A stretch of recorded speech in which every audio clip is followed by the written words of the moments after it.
Day two. It's about 10:30 in the morning. Didn't have a bad night last night at all.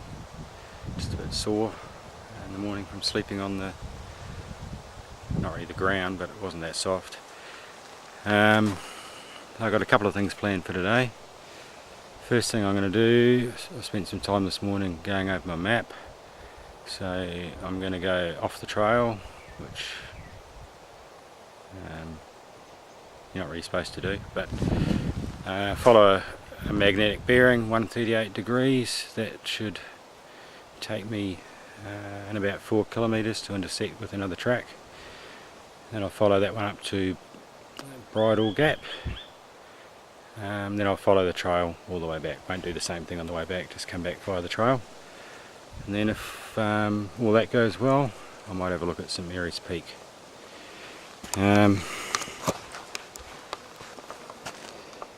Leaving a few things behind, so my tent's still there.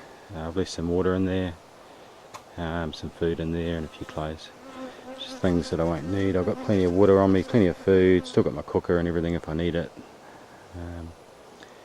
So I should be fine. We'll see how we go. That's where I'm heading. Look at this though. Middle of nowhere. It's like a paddock full of stones. That's the direction I've come from. And at first, for the first half hour or so, it was pretty thick forest, so made navigating pretty tricky. Very, very easy to get lost without a compass. So maybe you start to wonder whether this was a good idea. So what I do is I take a sighting along my bearing, and that clump of trees over there is where I'm going. When I get there, I put that behind me, take a sighting to something else I can head for. And here it's pretty easy, but in the forest, sort of taking sightings every 30 seconds or so.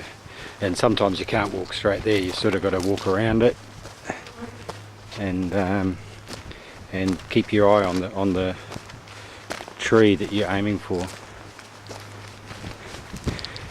Not long ago I crossed over a trail I took yesterday, which is the one that went to the campsite. So that's good, because when I looked at my map and plotted my course, at some point I needed to cross that, so that's another way of just knowing roughly where I am. Now there's plenty of landmarks as well, and I'm probably halfway between both sides of the pound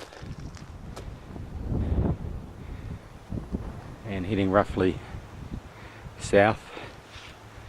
So even just knowing that with the map, to figure out roughly where I am without too much trouble. Made a mistake before too. 158 degrees. As soon as I looked at my compass, because I had it set, realised I got that wrong. And I actually left a note in my tent, just so if anything goes wrong. Sort of says today at 10:30, here's my plans, heading on this bearing, etc, etc. So I had to go back after I videoed before and just correct the bearing, because I'd written it down wrong there.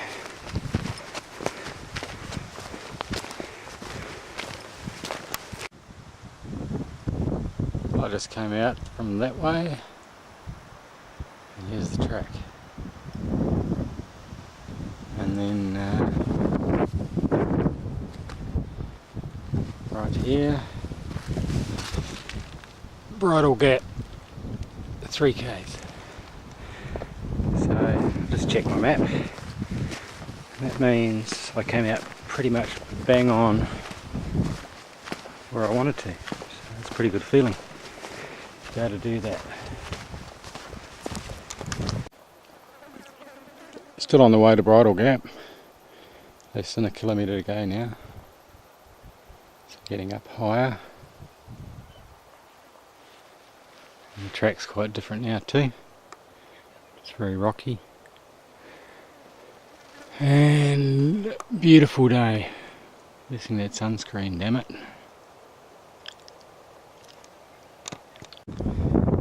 I'm up in Bridle Gap now. Sort of roughly westish. Fabulous view. You can see over in the distance there.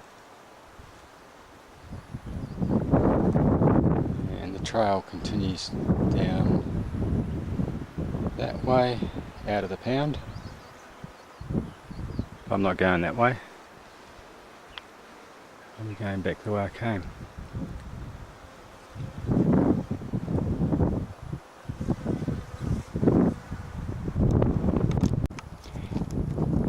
I'm still on my way back. I'll see if I can zoom in.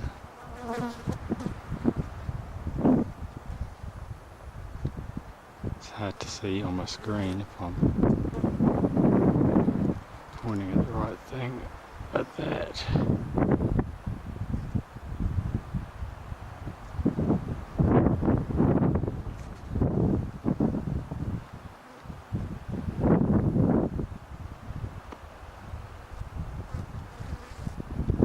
There's an emu.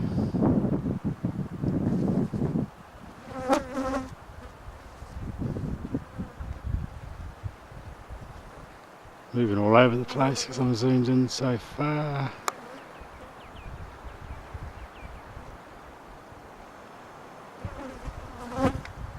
Now we change side on, there you go.